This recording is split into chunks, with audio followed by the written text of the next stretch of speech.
Shalom Uvracha. Nous nous retrouvons aujourd'hui pour parler d'un thème qui est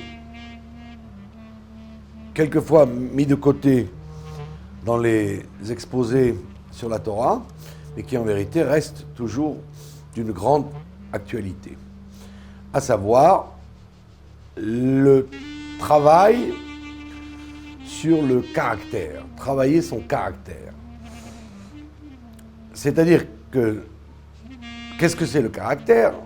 Le caractère s'appelle dans les livres du Moyen-Âge et les livres des devoirs des cœurs, ce qu'on appelle les devoirs des cœurs, Chovat Halvavot, ça s'appelle les midot. Les midot, en hébreu, ça veut dire les mesures, et qui se traduisent par les qualités et les défauts que l'on a dans sa personnalité. On appelle ça les midot parce qu'il peut y avoir des midot tovot, des bonnes vertus, des qualités, et il y a des vertus négatives qu'on appelle des vices, ou qui peuvent être des défauts simplement et qui deviennent par la suite des vices.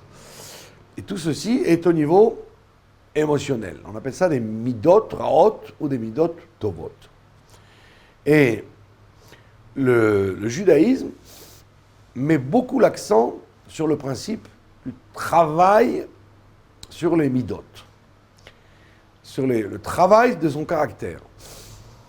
Vous allez dire, mais si on nous a donné la Torah c'est quelque chose d'intellectuel, c'est de l'étude, c'est de la contemplation, c'est de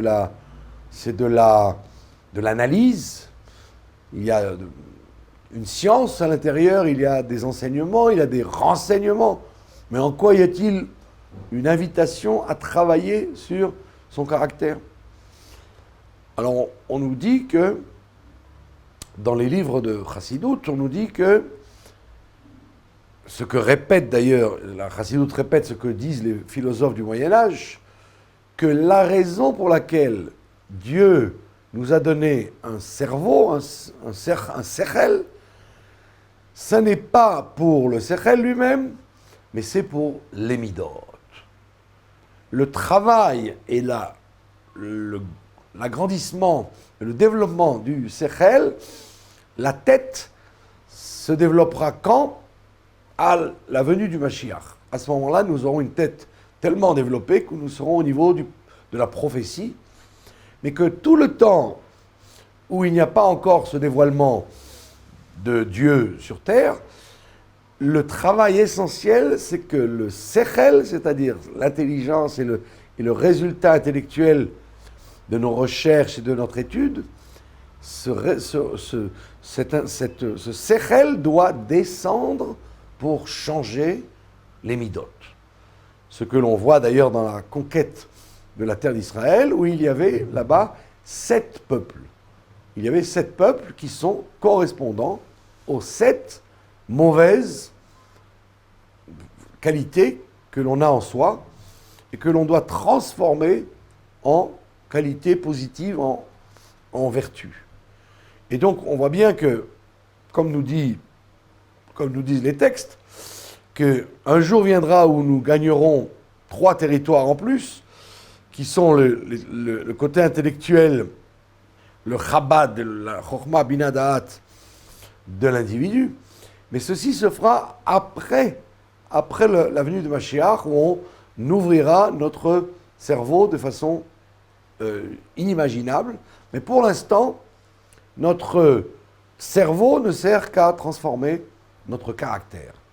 Et ceci doit être pour nous quelque chose d'impératif. Comme un jour on raconte que le rabbi précédent, le rabbi de Lubavitch précédent, Rabbi Yosef Yitzhak, avait été dans une yeshiva faire une conférence, et à la fin de la yeshiva, à la fin de la réunion, il a pris un élève à part, et qui était connu pour être un élève très brillant, qui avait une facilité de comprendre et de retenir les choses, Et le rabbi précédent lui a dit, qu'est-ce que tu fais dans la yeshiva? Alors il a répondu, j'apprends la Torah. Il a dit, tu apprends la Torah, mais qu'est-ce que la Torah t'apprend?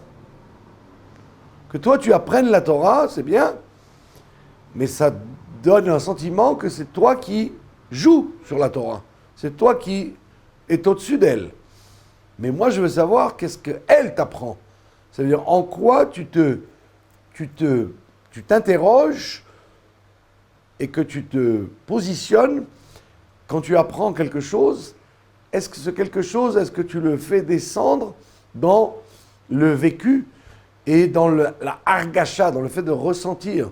Si je te dis qu'il ne faut pas vexer son prochain, si la Torah te dit qu'il faut respecter son prochain, dans le texte, effectivement, tu l'as bien compris, tu l'as bien lu, mais est-ce que dans ton comportement, ça te préoccupe et ça t'interpelle au tel point que chaque fois que tu vas avoir une relation avec un prochain, est-ce que tu vas dire, est-ce que je respecte exactement ce que la Torah me demande vis-à-vis de lui ou pas?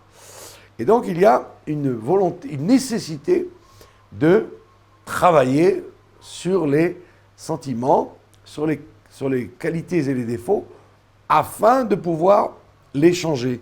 Ça n'a aucune importance que quelqu'un soit intellectuel, soit fort dans la théorie. Ce qui est important, c'est comment il traduit cette théorie dans ses sentiments, de façon à ce qu'il le traduise dans son comportement quotidien. C'est-à-dire qu'on peut être une tête ambulante et le corps ne suit pas. La tête fonctionne merveilleusement bien, mais le corps n'a rien à voir avec, et le comportement n'a rien à voir avec ce que la personne a appris. Et donc, la Torah vient nous mettre en garde, de nous dire, attention, c'est très beau de bien apprendre et de bien comprendre, mais le plus urgent, ce n'est pas de comprendre et d'apprendre, le plus urgent, c'est de pratiquer dans les sentiments ce que tu as appris. Il y avait une plaisanterie qu'on raconte. Il y avait dans une yeshiva un monsieur, un garçon, qui étudiait un énorme livre, un pavé, comme on dit, qui parlait en des centaines de pages du fait d'être annulé vis-à-vis de Dieu et annulé vis-à-vis des hommes. Annuler ne veut pas dire mourir.